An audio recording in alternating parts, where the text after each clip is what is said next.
3월 3일 사순절 3주 주일 예배를 시작하겠습니다. 찬송가 38장 예수 우리 왕이여 찬양하시겠습니다.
사도신경으로 우리의 신앙을 고백하겠습니다. 전능하사 천지를 만드신 하나님 아버지를 내가 믿사오며 그 외아들 우리 주 예수 그리스도를 믿사오니 이는 성령으로 잉태하사 공정녀 마리아에게 나시고 본디오 빌라에게 고난을 받으사 십자가에 못 박혀 죽으시고 장사한 지 사흘 만에 죽은 자 가운데서 다시 살아나시며 하늘에 오사 전능하신 하나님 우편에 앉아 계시다가 저리로서 사한 자와 죽은 자를 심판하러 오시리라. 성령을 믿사오며 거룩한 공예와 성도가 서로 사는 것과 죄를 사하여 주시는 것과 몸이 다시 사는 것과 영원히 사는 것을 믿사옵나이다. 아멘.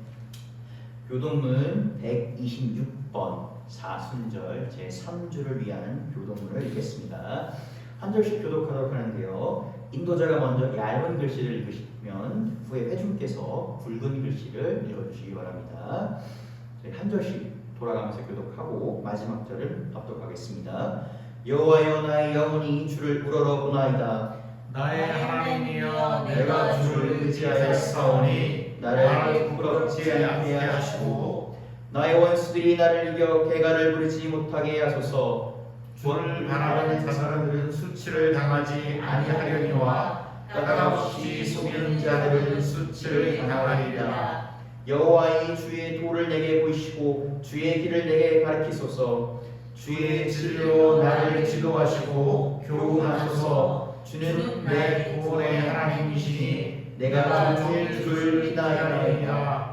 여호와여 주의 긍휼하심과 인자하심이 영원부터 있었사오니 주여 이것들을 기억하옵소서. 여호와여 내 젊은 시절의 죄와 허물을 기억하지 마시고 주의 인자하심을 따라 주께서 나를 기억하시되 주의 선하심으로 하옵소서. 여호와는 선하시고 정직하시니 그러므로 그의 도로 죄인들을 교훈하시리로다.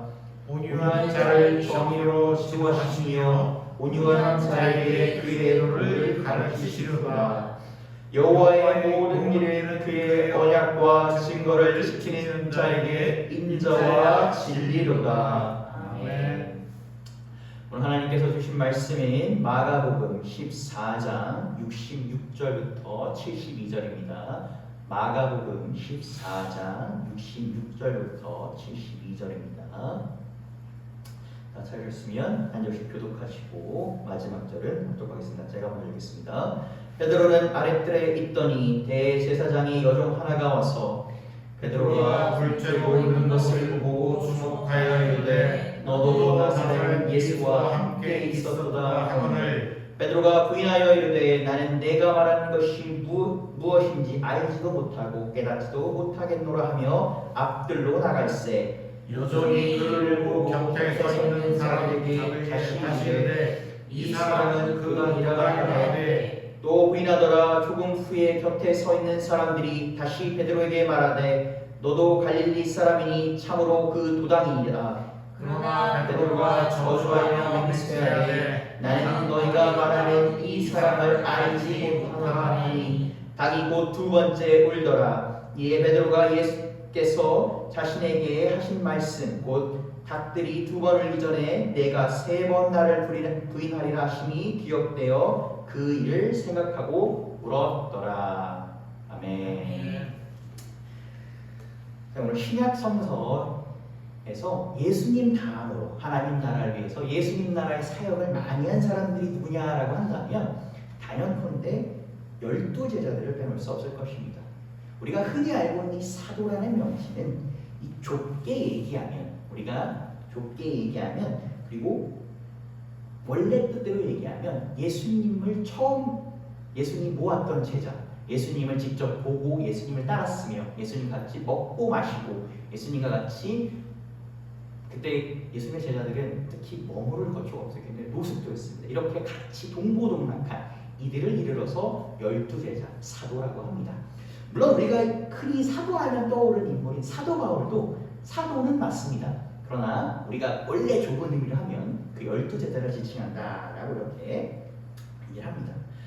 예수님께 십자가에 돌아가신 후에 12제자들의 이 위치는 예루살렘 교회, 처음 교회에서 공고했습니다. 보통 우리가 예루살렘 처음 교회라고 한다면 예수님께서 돌아가신 후부터 60년에서 70년경, 한 3-40년경을 예루살렘 처음 교회라고 합니다. 그러니까 초대교회 중에서 완전 초창기, 예루살렘 처음 교회라고 합니다. 이들은 예수님을 직접 보고 예수님 말을 들었던 사람들이기 때문에 이들이 전하는 것은 예수님 말씀하신 그 말씀을 그대로 전하는 아주 공고한 위치를 가지고 있었습니다.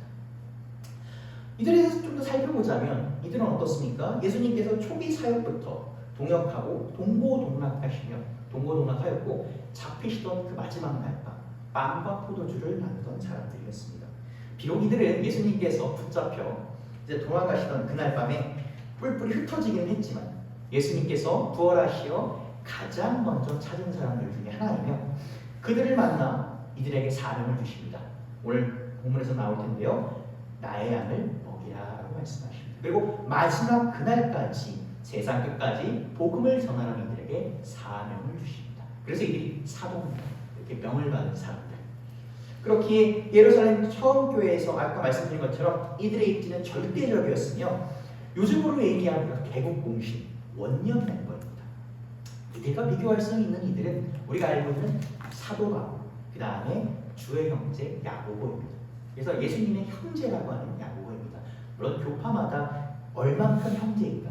우리 예를 들어 개신교 같은 경우는 친동생이라고 얘기하며 카톨릭 같은 경우는 이제 성모 동정서를 얘기하기 때문에 가까운 사촌 동생이다라고 얘기하는데 그 차이가 있을 뿐 예수님의 형제라는 것은 분명한 야고보. 이 둘 빼고는 12제자와 비교할 수 있는 사람이 없었습니다. 특히나 오늘 주인공으로 등장하는 베드로를 보게 되면 12제자는 어떤 사람이다? 처음 가는 제자. 우리가 흔히 말하는 수제자입니다. 물론 여기서 말하는 수제자의 의미가 우리가 생각하는 가장 뛰어난, 가장 영성이 깊은 이런 의미는 아닙니다만 베드로는 그 12제자들 중에서도 아주 초창기 멤버, 예수님께서 처음 갈릴리의 호수에서 부르신 그 4명 중에 한 명이며 제자들 사이에서도 그리고 당대 다른 사람들 사이에서도 리더급으로 여겨지는 사람입니다. 성경을 보게 되면 우리가 사도행전과 요한복음을 보게 되면 사도행전에서 2명의 사도를 아주 강조합니다. 사도행전 전반부를 보게 되면 베드로를 강조하고 후반부를 보게 되면 사도 바울을 강조합니다. 근데 이 사도행전의 기자인 누가는 사도 바울과 친분이 있었던 사람이기 때문에 사도 바울이 이만큼 예수님의 사역을 하는 사람이다 라면서 이를 강조합니다. 그때 어떻게 강조하냐면 베드로만큼 뛰어난 사도 바울, 절대 사도 바울만큼 뛰어난 베드로가 아닙니다. 사도 바울이 굉장히 뛰어난데 누구만큼 뛰어나다? 베드로만큼 할 수 있는 주의 장사입니다.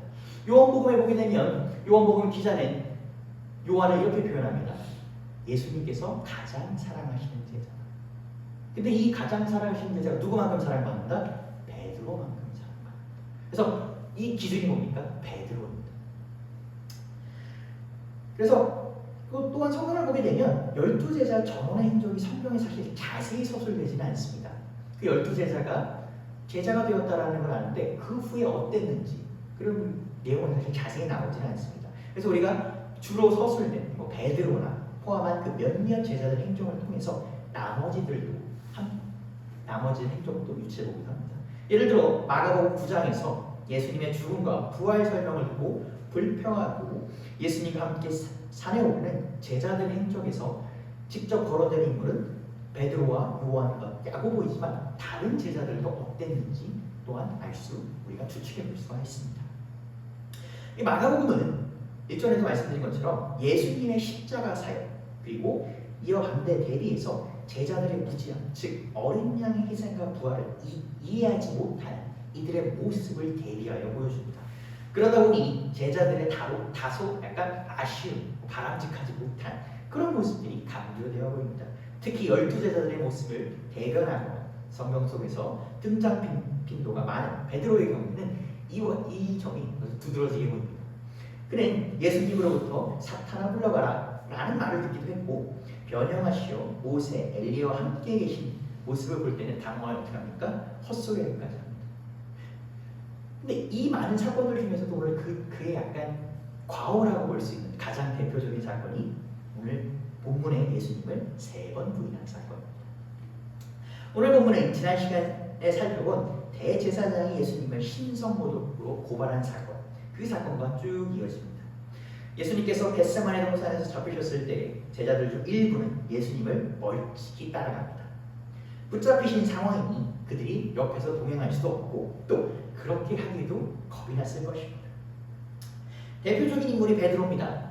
그는 예수님께서 붙잡히실 때 욱하는 마음으로 붙잡으러 온 그 사람의 귀를 자르기도 했습니다. 그러나 로마 군병이 출동한 당시 상황은 겁이 나서 아무것도 하지 못하고 옆에 조용히 따라갑니다. 지난 시간 본문 마가복음 14장 54절을 읽겠습니다. 베드로가 예수를 멀찍이 따라 대제사장의 집들 안으로 들어가서 아랫사람들과 함께 앉아 불을 쬐더라.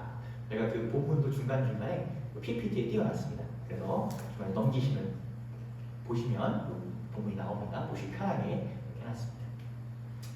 이렇게 멀찍이 예수님을 따라가는 베드로는 예수님께서 재판받으실 동안 그 치욕을 당하시는 동안 하염없이 기다립니다. 누군가는 이런 베드로를 비판할 수 있습니다. 아니 뭘 어떻게 좀 해야 되지 않느냐라고 하지만 사실 이 상황에서 본인 힘으로는 어쩔 수가 없는 상황입니다.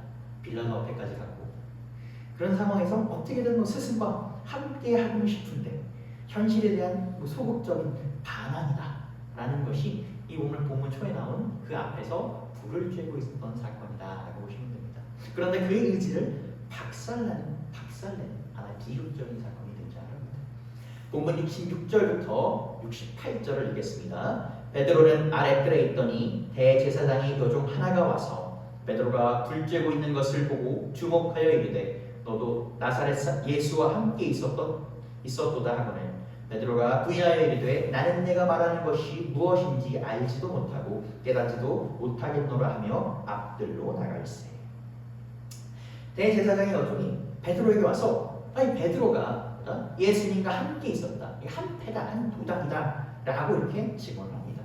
이 이야기를 듣자 베드로가 어떻게 됩니까? 깜짝 놀랍니다.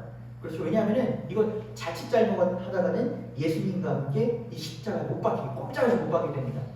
예수님은 그 당시 불명이셨고 당시 회부된 죄목이 정치범이셨기 때문에 어떻게 보면 재판이라도 받을지 베드로 같은 그냥 갈릴리 일개 어부는 어떻게 됩니까? 그냥 직결 처형당합니다. 이 사람은 재판 못 받아요. 그냥 바로 끌려갑니다. 그러니까 이 베드로가 어떻게 됩니까? 이 급박한 상황에서 우리가 모두 아는 것처럼 베드로가 우리가 예수님을 부인하는 결정을 합니다. 그러면서 서둘러 자리를 옮깁니다. 여기서 멈췄으면 좋았을 텐데, 한 번만 부인했으면 좋았을 텐데, 또 한 번의 실수니까 이럴 수 있을 텐데, 여종과 다른 사람들이 쫓아와서 베드로가 예수님 무리의 일원이다, 나 봤다 라고 증언합니다. 69절부터 71절을 읽겠습니다. 여종이 그를 보고 곁에 서 있는 자들에게 다시 이르되 이 사람은 그 도당이라 하되 또 부인하더라. 조금 후에 곁에 있던 사람들이 다시 베드로에게 말하되 너도 갈릴리 사람이니 참으로 그 도당이니라. 그러나 베드로가 저주하여 맹세하되 나는 너희가 말하는 이 사람을 알지 못하노라 하니. 본문에 나온 것처럼 예수님을 이미 한 번 부인한 베드로는 그 여종이 이어지는 질문 그리고 다른 사람들의 질문에 어떻게입니까? 모두 모른다라고 부인을 합니다. 여기서 본문에서 보게 되면 베드로는 단순히 모르는 것이 아니라 뭐라고 합니까? 그들을 저주하며 했다고 본문에서 설명하고 있습니다. 이 살려는 절박함이 느껴집니다. 진짜 죽게 생겼습니까? 그죠? 아니라고 하는데 우리가 또 어떻게 됩니까? 또 반대로 보게 되면 계속 쫓아와서 또 한 페이지라고 하니까 베드로가 한 편은 어떻게 했습니까? 미웠겠죠. 정말 죄송합니다. 죽이고 싶었을 수도 있을 겁니다.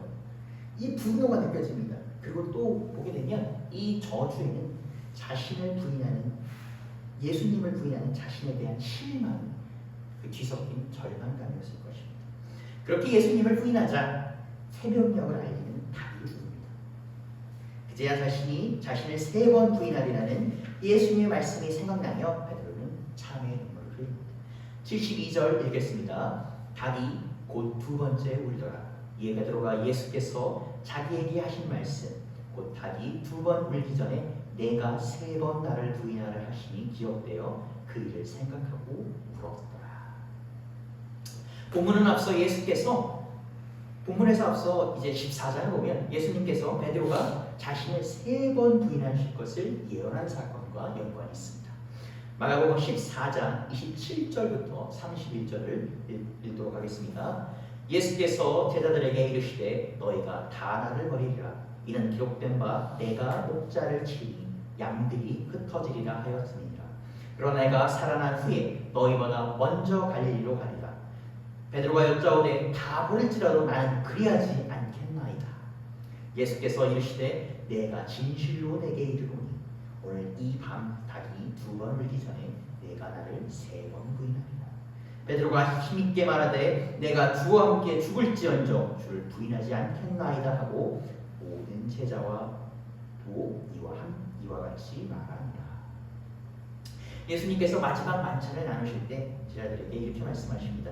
내가 십자가에서 죽임을 당할 것이다. 그리고 너희는 목자르는 양처럼 뿔뿔이 흩어질 것이다.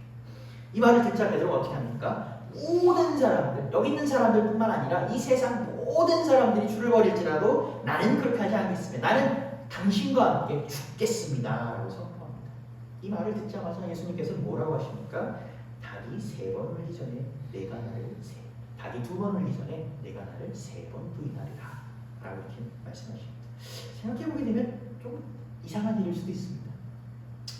베드로가 3번 부인할 거라는 건 예수님께서는 당연히 알겠습니다. 예수님께서 모든 걸 다 아시기 때문에 아셨는데 내가 당신을 이렇게 믿습니다. 걱정하지 마시고 나는 당신께 목숨을 바치겠습니다.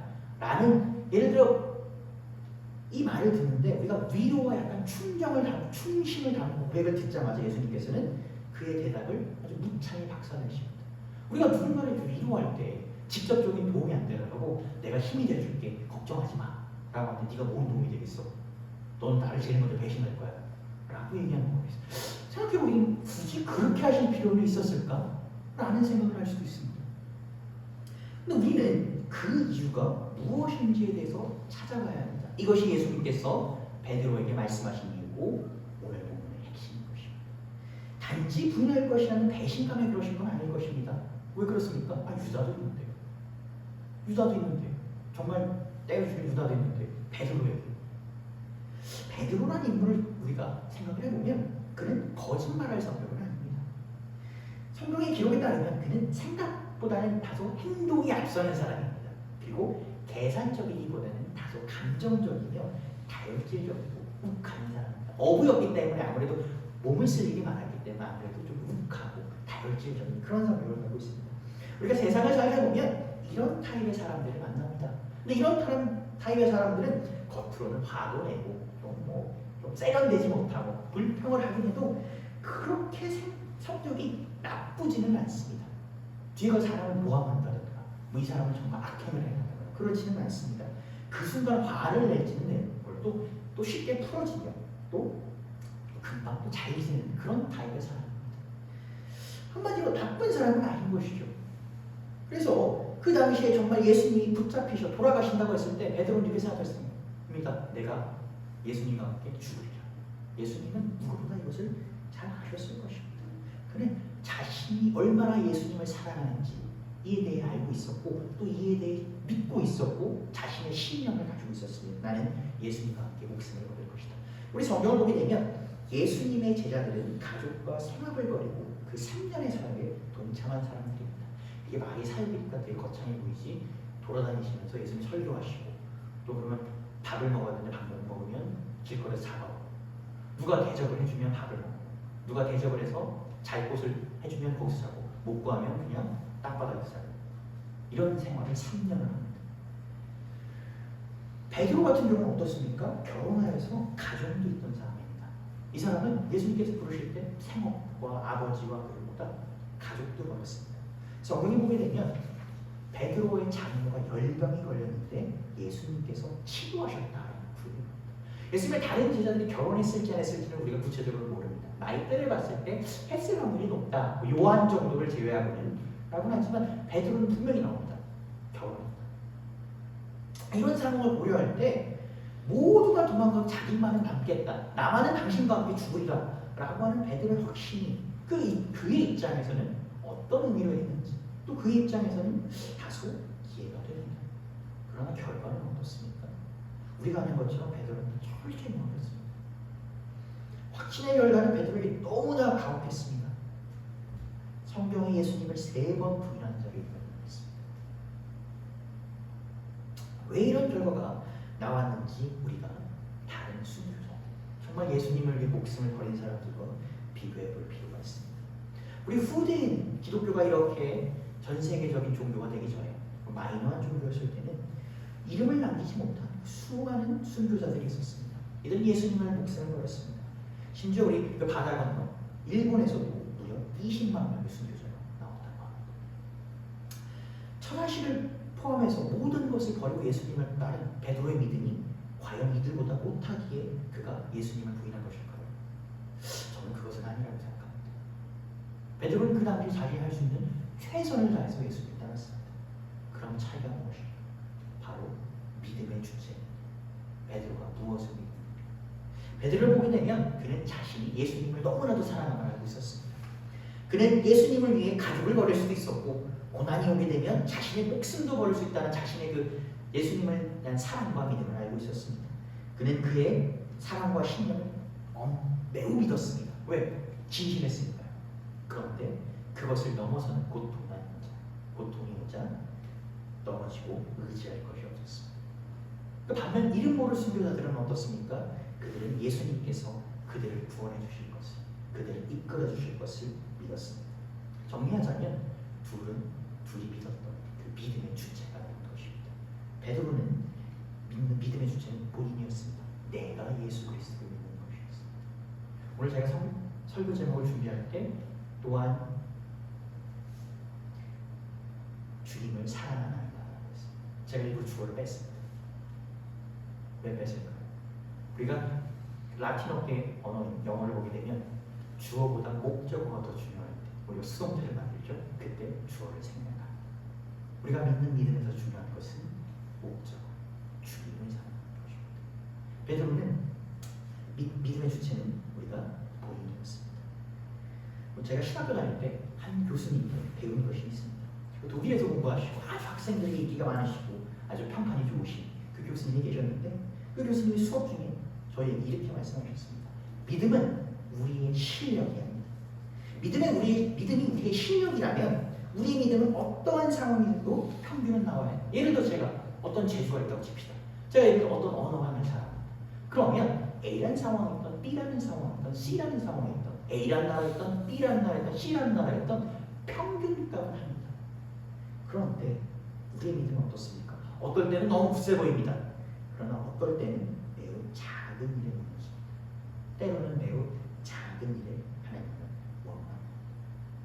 이는 믿음이 우리에게 있는 것이 아니라 하나님께로부터 오는 것이기 때문입니다. 믿음이 우리의 실력이라면 믿음이 우리의 실력이자 우리에게로부터 온 것이 아니기 때문에 믿음이 자신으로부터 온 것이라 믿으면 상황에 따라서 그리고 그 고난에 따라서 끊임없이 변하고 넘어집니다. 지난 시간에 말씀드린 것처럼 우리가 예수님을 믿는 믿음은 뭐라고 합니까? faith라는 용어를 사용합니다. 이 faith는 라틴어 필레스에서 나오는데 이 라틴어 필레스는 고대 로마 여신이자 절대적 존재를 믿는 신뢰를 말하는 겁니다. 반면 우리가 흔히 사용하는 믿음은 뭡니까? belief는 우리가 보통 영어 문장을 말할 때 뭐라고 합니까? I believe you라는 거죠. 주어가 나옵니다. 그래서 우리 성경에서는 믿음에 대해서 얘기할 때 faith, 절대적인 그 존재에 대한 절대적인 믿음, 절대적인 신뢰가 표현합니다. 앞서 내용을 쭉 정리하자면 베드로는 어떻습니까? 자신이 예수님을 사랑하는 것을 그 믿음을 사랑하는 자신이고 예수님께서는 그로 인해 내가 무너질 것이다. 그로 인해 내가 나를 3번 부인할 것이다. 왜? 믿음의 주체가 내가 아니라 너이기 때문에 네가 무너질 것이다. 라고 얘기하신 것입니다. 마가복음 14장 본문에서는 여기서 이렇게 끝이 납니다. 그런데 예수님께서 사랑하셔서 제자들을 만나는 사건과 관련이 있습니다. 예수님을 부인한 베드로의 사건은 다음 이야기를 통해 마무리됩니다. 요한복음 21장 15절에서 16절을 읽겠습니다. 그들이 조반을 먹은 후에 예수께서 시몬 베드로에게 이르시되 요한의 아들 시몬아 내가 이 사람들보다 나를 더 사랑하느냐 하시니 이르되 주님 그러하나이다. 내가 주님을 사랑하는 줄 주님께서 아시나이다 이르시되 내 아들 먹이라 하시고 또 두 번째 이르시되 요한의 아들 시몬아 내가 나를 사랑하느냐 하시니 이르되 주님 그러하나이다. 내가 주님을 사랑하는 줄 주님께서 아시나이다 이르시되 내 양을 치라 하시고 부활하신다는 주님의 예언과 그리고 또 부활한 예수님을 목격한 그 마리아의 증언을 듣고도 12제자들은 믿지 못했습니다. 심지어 도마는 보고 뭐라고 했습니까? 내가 그 손에 그 못자국에 내 손을 넣기 전까지는 믿지 못하겠다. 그 말은 뭡니까? 도마라는 사람이 엄청 나쁜 사람일 수도 있지만 또 입이 험한 사람일 수도 있지만 그만큼 못 믿겠다는 겁니다.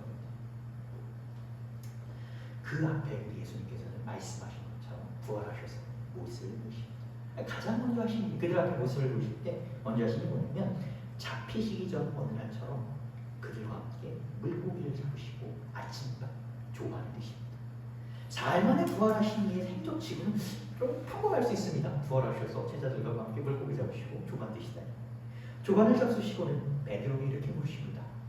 시몬 베드로야 내가 나를 사랑한다.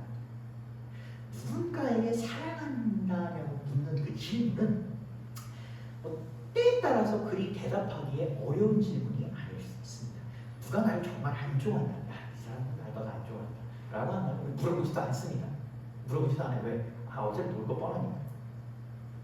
어느 정도 예스라는 대답을 예상하고 하는 질문입니다. 물론 묻기가 좀 묻거나 좀 어떻습니까? 대답하면 쑥스러울 수 있죠. 그런데 어떻습니까? 일반적인 관계에서는 그리 어려운 질문은 아닙니다. 그러나 본문의 베드로에게는 매우 어렵고 곤란한 질문이었습니다. 예수님을 사랑하는 것이 너무나도 확신합니다. 이건 부인할 수 없는 사실입니다. 그러나 왜 어렵습니까? 베드로는 알았습니다. 왜? 자신을 부인하실 것을 예수님께서 예언하셨고 또 아심에도 다시 만난 베드로에게 어떠한 질책도 하지 않으십니다. 그리고 오히려 물으십니다. 네가 나를 사랑해.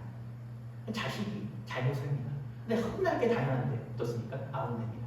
밥을 차려줍니다. 그럼 그 밥이 제일 어렵습니다. 먹기가. 사랑하면 사랑할 수 없다고 사랑한다고 고백할 수 없는 베드로는 아주 가시방석에 앉은 것 같습니다. 내가 너무나 나를 사랑하는데 이것은 진실인데 내가 어떻게 이걸 입 벌려 고백을 하면 당신이 이것을 과연 믿어주실까? 이 상황에서 베드로는 자신을 사랑하는 예수님의 질문에 그렇다고 내가 당신을 사랑하는 줄 당신이 아신다고 대답합니다. 여기에는 비록 당신을 부인하고 떠났지만 나의 모든 것을 바쳐 당신을 사랑했고 지금도 사랑하며 이는 변하지 않은 사실이며 저의 진심입니다 라고 하는 베드로의 강변이자 호소도 들었을 수 있습니다. 예수님께서는 대답을 들으시고 내 양을 먹이라 라고 답하시고는 베드로에게 한 번 더 묻습니다. 내가 나를 사랑하느냐. 아마 베드로는 두 번째 질문을 받고는 어떻습니까? 덜컥 놀랐을 것입니다. 예수님을 세 번 부인하는 것이 죄스러워서 자신이 매우 부끄럽고 창피하여 도저히 예수님을 마주할 용기가 나지 않아 속으로 뭐라고 얘기했을까요? 예수님, 주님 제발 세 번은 묻지 마십시오. 이렇게 얘기했을지도 모릅니다. 그리고 떨리는 마음으로 다시 한번 같이 대답합니다. 주여 내가 당신을 사랑합니다. 대답을 자 예수님께서는 세 번째이자 마지막으로 베드로에게 물으십니다. 시몬아 내가 나를 정말로 사랑한다. 그 후에 베드로의 세 번째 대답이자 변함없는 첫 번째 대답을 들으십니다. 요한복음 21장 17절을 읽겠습니다.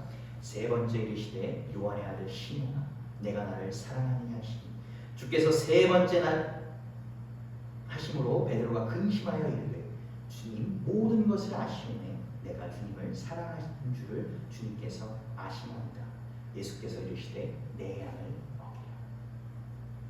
본문에서 베드로는 근심하여 대답했다고 설명합니다. 영어 설명에서는 뭐라고 하면 Peter was grave 아니면 hurt라고.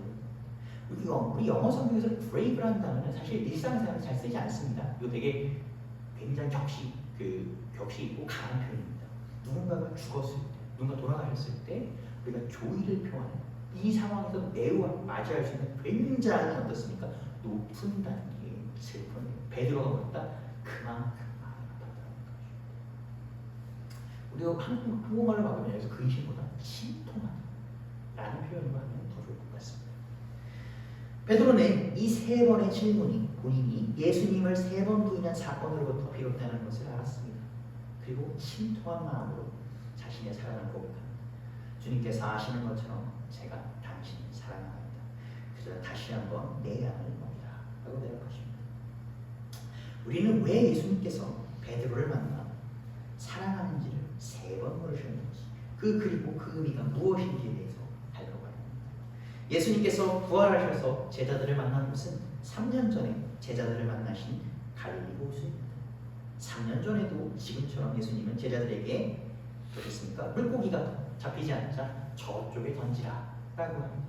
그래도 그 말대로 그물을 던진 제자들은 물고기를 잡습니다. 그 모습까지 똑같습니다. 변한 것들이 있다면 베드로를 포함한 제자들. 베드로는 그 당시에 그곳에서 예수님을 만나 두고도 가정도 생업도 버리고 쫓았습니다. 그분을 위해 모든 것을 버리며 따랐고 동고를 했습니다. 비록 예수님을 부인하긴 했지만 예수님을 사랑하여 이 세상 모든 사람이 그를 버려도 예수님을 버려도 나는 그러하지 않겠다고 자신 있게 다짐합니다. 그러나 그 3년이 지난 지금 그 베드로의 모습은 없습니다. 물론 그는 여전히 예수님을 사랑합니다. 그러나 그는 이제 자신의 사랑을 고백하는 자신이 없었습니다. 그런 그에게 예수님께서는 세 번 물으십니다. 말씀드린 것처럼 이는 분명히 베드로가 예수님을 세 번 부인한 사건과 관련이 있습니다. 세 번 부르심은 맨 처음 베드로 입장에서는 질책으로 다가왔을 수도 있습니다. 너 나를 세 번 부인해? 내가 세 번 부르서 너를 가시방석을 만들리라. 그러나 예수님은 베드로를 질책하고자 그 자리에서 그를 기다리신 것이 아닙니다. 예수님께서는 베드로를 부르시며 그가 예수님을 누구보다 사랑했던 기억을 떠올리게 하십니다. 비록 그가 실수하고 넘어졌을지라도 예수님께서는 그를 다시 부르시고 치유하시면서 내 양을 먹이라라는 사랑을 주십니다. 넘어졌던 시몬이 다시 단속 베드로가 되는 순간인 것입니다. 예수님은 베드로를 세 번 부르시면서 그의 과오를 씻어주셨습니다. 넘어지고 상한 자신의 그 나약함에 좌절하고 실망한 베드로를 예수님을 처음 만난 그 3년 전 그 순간 그분을 위해 모든 것을 버릴 만큼 사랑했고 그 순수했던 처음으로 회복시키셨습니다. 성경 속 모든 인물에게 그렇듯이 본문 속 베드로는 우리에게 거울처럼 비춰집니다. 우리가 예수님을 처음 만났을 때 우리는 그 예수님을 처음 만나서 그 기쁨, 순수함, 그리고 우리를 향한 그 따뜻한 사랑의 포근함에 너무 기뻐합니다. 그러나 시간이 지나면 어떻습니까? 빛이 바랍니다. 점점 익숙해지고 별로 그렇게 엄청 나를 사랑하는 것 같지도 않고 그런 느낌을 느끼기도 합니다. 세상 속에 살면서 어떻습니까? 깎이고 상처 있고 지워집니다. 우리 근처에서 비난하고 괴롭히는 사람과 환경 때문에 딱담한 우리의 믿음이 자꾸만 넘어집니다. 예수님께 기도하고 간구하지만 마음속의 걱정과 근심 때문에 그 우리의 믿음의 초석이 자꾸 흔들립니다. 걱정이 불안이 우리를 사로잡으며 예수님을 붙잡는다고 하지만 우리의 그 감정에 매몰되고 그 불안과 감정이 예수님보다 더 커 보입니다. 그럴 때마다 우리는 어떡합니까? 무언가를 하려고 합니다. 해결하려고 합니다. 우리의 의지로 문제를 해결하려고 하거나 우리의 의지로 기도를 합니다. 그러나 본문에서 넘어진 베드로가 당황하고 있습니다. 그가 이전처럼 돌아가서 물고기를 잡고 있을 때 예수님께서 행하신 방법은 다른 것이었습니다. 베드로가 그러니까 스스로를 치유하고자 무엇을 한 것이 아니라 예수님께서 베드로 앞에 나타나셨습니다.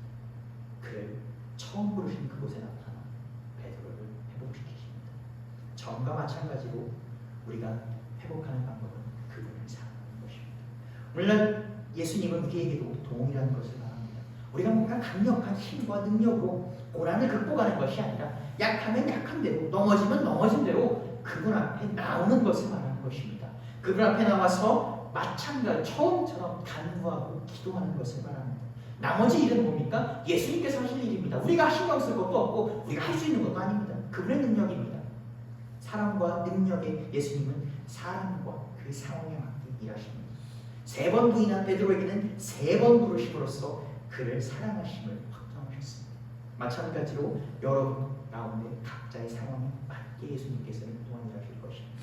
앞서 예수님께서는 베드로에게 3번 나를 사랑하냐고 물으셨습니다.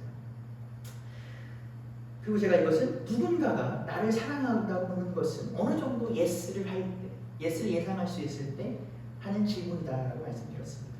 그럼 이것보다 더 중요한 것이 있습니다. 누군가에게 사랑한다는 것은 내가 그 사람을 사랑하기 때문인 것입니다. 내가 그 사람을 사랑하지 않는다면, 죽던지 말에 신경 안 쓴다면 사랑하든지 말든지 우리 사람은 어떤지 관심 없습니다. 그러나 우리가 이 사람을 사랑할 때 우리는 너도 나를 사랑한다 라고 이렇게 묻습니다. 예수님께서 베드로에게 사랑하냐고 물으신 것은 예수님께서 베드로를 사랑하시기 때문입니다. 그분은 베드로에게 이렇게 말씀하신 것입니다. 사랑하는 시몬 베드로야, 채찍질을 당해 내 살이 찢어지고 십자가에 못 박혀 물과 피를 다 쏟을지라도 내가 너를 이 세상 누구보다 그 무엇보다 가장 사랑한다. 내가 어떤 상황에 있든지 내가 너와 함께하겠다 말씀하신 것입니다. 오늘 설교 제목 아까 말씀드린 것처럼 또한 주님을 사랑한다. 이 말의 의미는 주님이 나를 사랑하시다. 내가 주님을 사랑한다. 주님께서 우리 사랑하신 그 사랑이 먼저이고 우리는 그에 대해서 주님, 나도 주님을 사랑한다. 주님께서 나라고 고백합니다. 2000년 전에 베드로를 향한 주님의 사랑 고백이 지금 이 자리에 함께 하신 여러분을 위한 것임을 믿으시는 여러분과 제가 되길 주님의 이름으로 축복하고 기도합니다. 기도하시겠습니다. 주님 감사합니다. 오늘도 저희 이렇게 불러주시네 감사드립니다. 오늘도 이 세상 가운데서 고난, 고되고 힘든 우리를 불러주셔서 우리를 위로하시고 우리를 회복시키시며 우리에게 사랑한다고 말씀하시는 주님, 감히 우리가 주님께 주님, 우리도 주님을 사랑하나이다라고 주님께 고백합니다. 주님, 우리의 고백을 들으시고 우리가 넘어지고 약해질지라도 우리가 주님을 사랑하는 진심을 믿으시고 또 그 우리의 사랑이 주님께로부터 나온 것임을 우리가 깨닫게 알 수 있게 하소서. 주님, 오직 믿음으로만 주님을 따라가게 하시고 그 믿음으로만 주님을 사랑하는 저희 될 수 있도록 허락하여 주시옵소서. 그래서 세상에 어떤 것이 주님보다 더 크게 보이지 않게 하시며 세상에 어떤 것이 주님보다 더 사랑하지 않게 하시며 오직 주님을 사랑하는 우리의 마음만을 가질 수 있도록 허락하여 주시옵소서. 이 자리에 나올 때 우리가 모두 기도 제목을 갖고 나옵니다. 주님, 이 문제들을 해결해 주시길 바라며 또한 그 먼저 우리의 세상적인 해결보다 주님께서 주님의 방법으로 또 주님께서 우리의 마음을 고쳐주시는 것이, 치유해 주시는 것이 먼저 선행될 수 있기를 주님 간절히 부탁드립니다. 세상 가운데서 아무리 그 세상의 방법으로 치유한다 할지라도 주님, 우리의 마음은 상하였으니 그 상한 고름이 내서 썩습니다. 주님, 그보다 먼저 주님의 사랑으로 치유하셔서 새살이 돋게 하시고 그 새살이 돋는 가운데 우리가 주님의 사랑으로 더욱더 성숙할 수 있는 우리 될 수 있도록 허락하여 주시옵소서. 이 모든 말씀 살아계신 예수 그리스도 이름으로 기도드렸습니다. 아멘. 찬송가 144장 예수 나를 위하여 찬양하시겠습니다.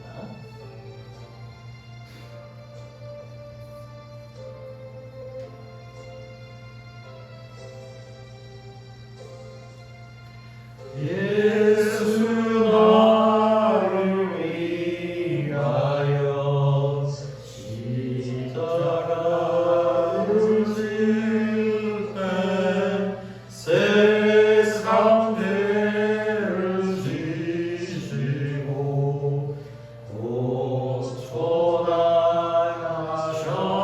고쳐나가셨네.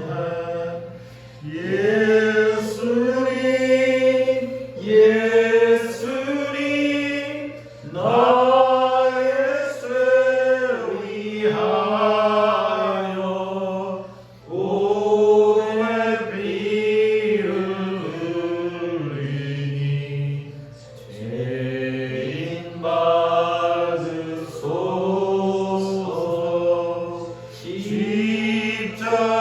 십자가를 지심은 무슨 죄가 있나. 저 무지한 사람들 메시아 주였네. 예수님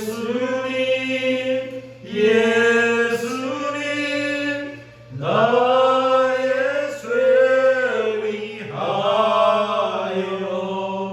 오의 피를 흘리니 죄인 받으소서. 비와 같이 붉은 죄 없는 이가 없네.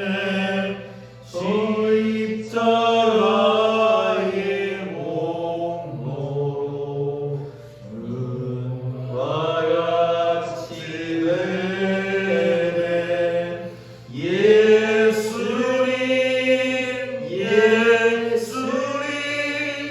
나의 죄 위하여 오의 피를 흘리니 죄인 받으소서.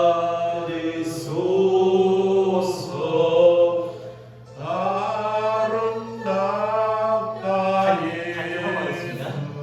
간지 조금만 기다려주십시오. 이게 이 음향파이라서 여러분. 아름답다 예수여.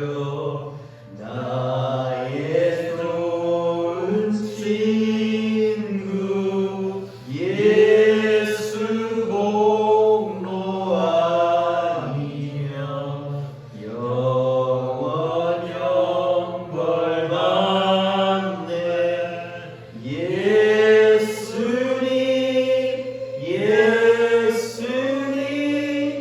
나의 죄 위하여 오의 피를 흘리니 죄인 받으소서.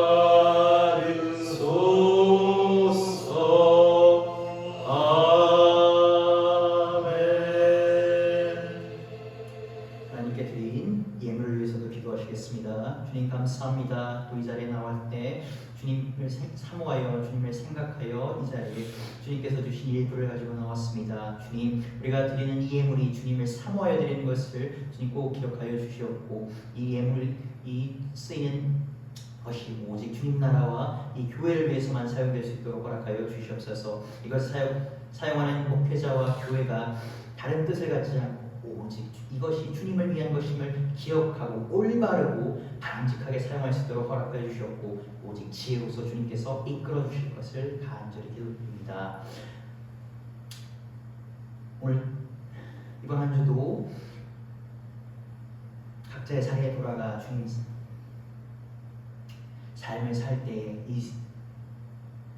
우리 교회 성도들의 발걸음을 찍히는 이 발걸음마다 주님 함께하여 주셨고 이 발걸음을 찍히는 곳마다 주님의 함께하여 주셔서 오직 주님 나라를 쓰임받는 이런 일꾼들로 될 수 있도록 허락하여 주시옵소서. 모든 말씀 살아계신 예수 그리스도 이름으로 기도드렸습니다. 아멘. 교회 소식 나눔 있습니다. 이번 한 주도 예수님과 동행하시며 승리하시는 삶을 사시기 바랍니다.